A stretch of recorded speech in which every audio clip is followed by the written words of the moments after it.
আপনি এখানে যদি দেখেন যে আপনি একটা প্রজেক্ট যে কবে শুরু করতে চাচ্ছেন এবং প্রজেক্টের লেন্থ কত হবে এবং প্রজেক্টের ফিনিশিং ডেট কবে হবে, এগুলো আপনি সবগুলো এখান থেকে বের করার পরে আপনার যদি কত নম্বর একটা ইয়ারের কত নম্বর উইকে এটা অ্যাকচুয়ালি শেষ হবে, এটা যদি আপনার দরকার হয় সেটার জন্য একটা ফাংশন আছে উইক নাম।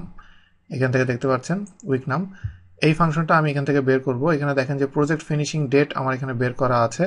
এখান থেকে কোন প্রজেক্ট কত সালে এটা ফিনিশ হবে সেই ইয়ারটা আমি আগে ফিনিশিং ডেট থেকে আমি এখান থেকে বের করে ফেলছি।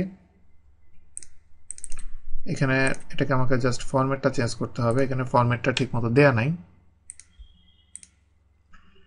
এখানে দেওয়ার পরে দেখেন যে আমার শুধু আমি এই ডেট থেকে আমি ইয়ারটা আমি বের করে নিলাম। এবার আমি উইক নাম যদি আমি ইউজ করি, উইক নাম ইউজ করার পরে প্রথমে আমাকে যেটা করতে হবে যে আমি এই কোন ডেটটা আমি বের করতে চাই সেই ডেটটা আমাকে সিলেক্ট করতে হবে। সিলেক্ট করার পরে কমা দেওয়ার পরে এখানে কিছু অপশন আসছে যে আমি অ্যাকচুয়ালি আমি যে উইকটা কাউন্ট করব এটা আমার ইয়ারের কোন ডে থেকে উইকটা শুরু হয়েছে। আমি যদি এখানে বলি যে আমার সানডে থেকে আমি উইকটা শুরু করতে চাই, অলওয়েজ আমার উইক শুরু হবে সানডে থেকে, তাহলে আমি 1 দিব, দিয়ে আমি এন্টার দিব।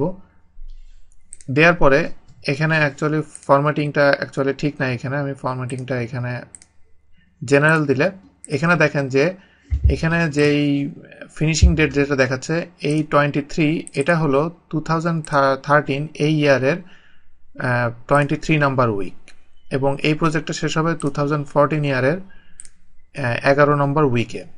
এভাবে আপনি কোনটা কত নম্বর উইকে আপনি যদি ফিনিশ হবে এটা আপনি যদি বের করতে চান, উইক নামটা আপনি ইউজ করতে পারবেন।